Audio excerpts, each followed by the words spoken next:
আসসালামু আলাইকুম দোস্ত, আপনারা কেমন আছেন? আমি জানি আপনারা সবাই ভালো আছেন।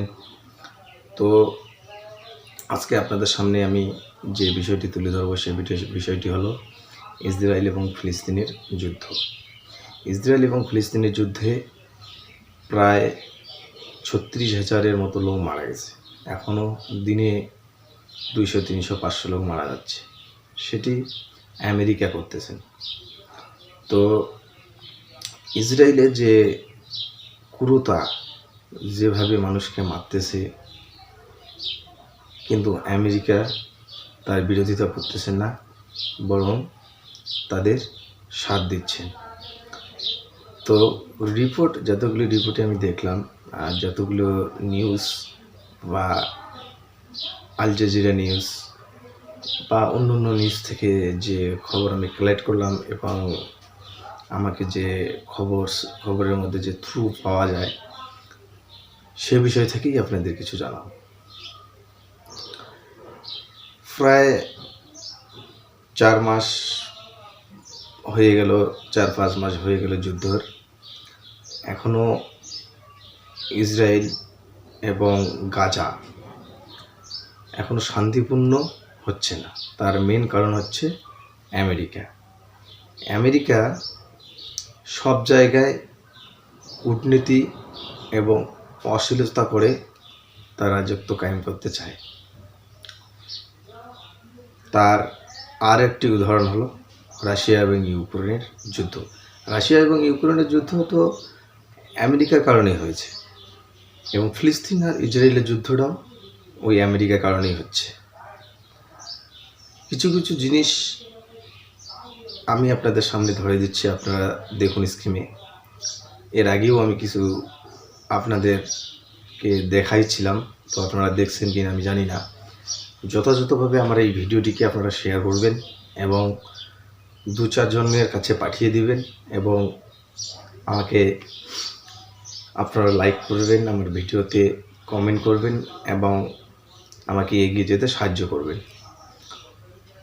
আর বিষয়টি হলো যে ইসরায়েল কিন্তু প্রকৃত একটি রাষ্ট্র না, কারণ ইসরায়েল হচ্ছে ফিলিস্তিন।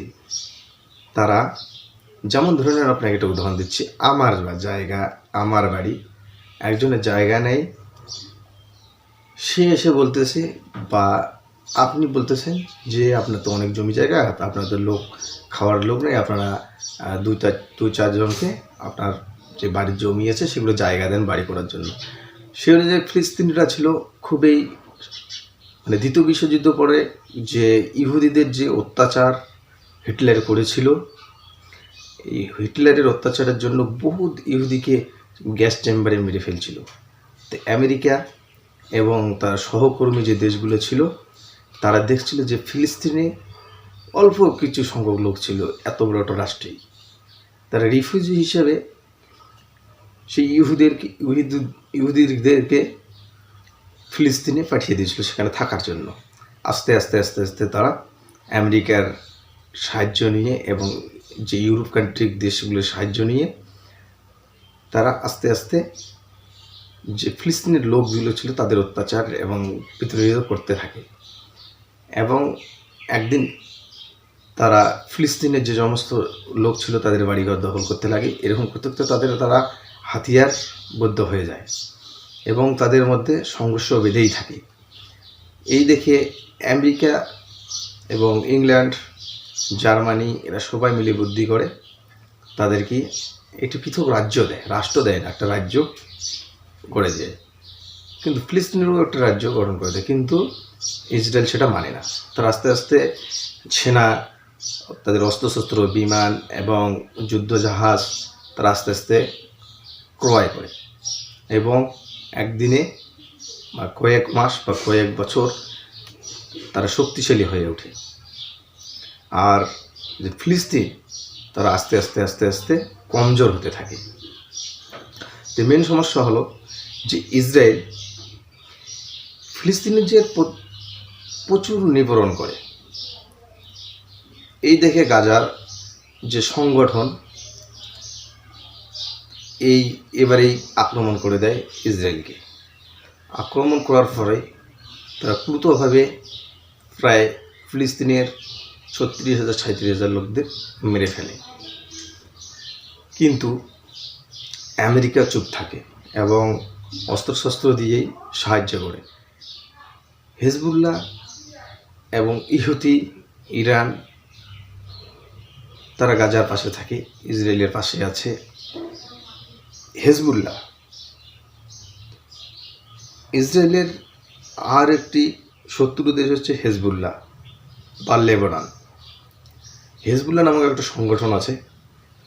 যতদিন থেকে যুদ্ধ চলতেছে হেজবুল্লাহ ইসরায়েলে আক্রমণ করতেছে। দেখুন স্ক্রিনে, তারা ইসরায়েলের প্রায় কয়েকশো একর জমি, গাছপালা যা ছিল সবগুলোকে আগুন লাগাই দিয়েছে, এমন বোমা বর্ষণ করেছিল। আর আইডিএফ দুনিয়ার মধ্যে নাকি এত শক্তিশালী, কিন্তু লেবাননের সঙ্গে পারতেছে না। হেজবুল্লাহ একটা সামান্য সংগঠনের সঙ্গে পারতেছে না। তারা ইসরায়েলের প্রায় 2.5 লক্ষ মানুষের ঘরবাড়ি এবং তাদের ওখান থেকে উচ্ছেদ করতে বাধ্য করে দিয়েছিল হেজবুল্লাহ। তারা এখন রেফিউজির মতো তারা তাঁবু টাঙ্গিয়ে আছে। আর হেজবুল্লাহ আইডিএফ হেজবুল্লাহকে অ্যাটাক করেছে। ইহুতি নামে একটি সংগঠন আছে, তারা আবার আমেরিকার যে যুদ্ধজাহাজ সেটিতে অ্যাটাক করার পর কিন্তু আমেরিকা বলতেছে না, আমাদের যুদ্ধজাহাজে অ্যাটাক করেনি। স্ক্রিনে দেখুন আপনারা যে যুদ্ধজাহাজে যেখানে অ্যাটাক করেছেন সেটিতে ক্ষতবিক্ষত আছে এবং অন্য জাহাজগুলোকে লাল সাগরে অ্যাটাক করতেছে। কারণ ইসরায়েল ফিলিস্তিন এখনও যুদ্ধ বিরোধী করতেছেন না। ইসরায়েলের যে প্রধানমন্ত্রী তিনি জানেন যে যুদ্ধ যদি শেষ করা যায় তো আমার কুর্সি থাকবে না, তার চেয়ার থাকবে না। সে কারণে সে যুদ্ধ বিরোধী করতেছেন না এবং মধ্যস্থতা কোনো করতেছেন না। তো যাই হোক, আজকের ভিডিও ইসরায়েল এবং ফিলিস্তিনের যে বিষয়টুকু আপনাদের জানালাম ছোট্ট করে, এরপরে আপডেট আমি দিব, সেটাতে ভালো করে দেখবেন। আর আমার এই ভিডিওটি বুঝতে যদি অসুবিধা হয় আপনারা কমেন্ট করবেন, আমি ভালো করে এবং ভালো করে আপনাদের বোঝার চেষ্টা করব। এই আমার চ্যানেলটিকে সাবস্ক্রাইব করবেন এবং লাইক করবেন এবং অন্যজনকে দেখার সুযোগ করে দেবেন, শেয়ার করবেন যথাযথভাবে।